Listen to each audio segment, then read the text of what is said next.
The Sembawang Hot Spring area will soon become a park. The National Parks Board plans to turn the site surrounding the spring into a 1-hectare park. So far, response to the plans has been mixed. Some visitors told us they look forward to more amenities such as shelters and proper seating areas, but others said they prefer the site's current state.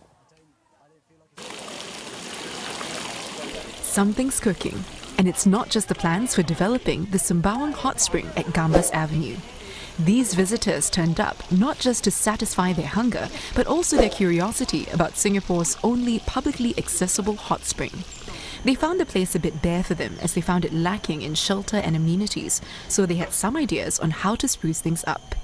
Building a shelter with a drain, just for your feet to put in, you can sit on the 2 embankments, that kind of thing.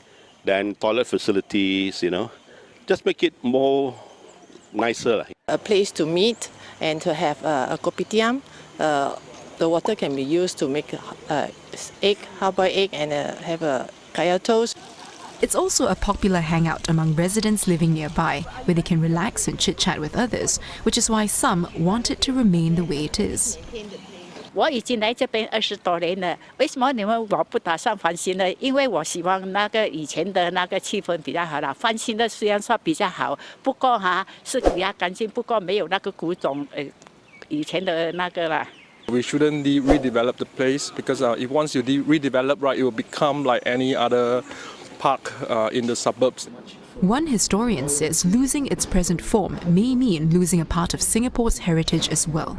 At least we have something in the rural part of Singapore.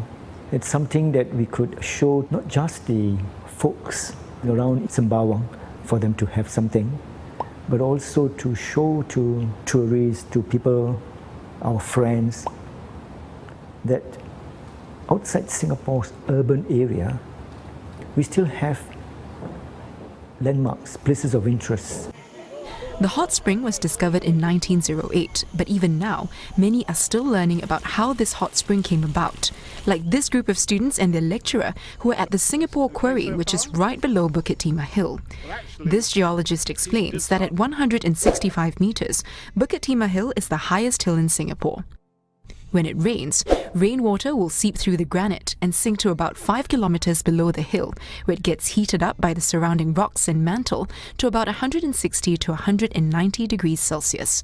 As more rain falls, the water underground is pushed out and cools to 70 degrees as it reaches the surface at the Sembawang Hot Spring. This geologist says the development is timely, but feedback should be gathered first. If you're going to do any development in Singapore now, you do an environmental impact assessment report, and that's published, and then people can review that, and presumably there'll be sort of town hall type meetings where different vested interests, the local people, the development people can all discuss and perhaps reach an agreement how it could be. The development of the park starts at the end of this year and is expected to be completed by end 2018.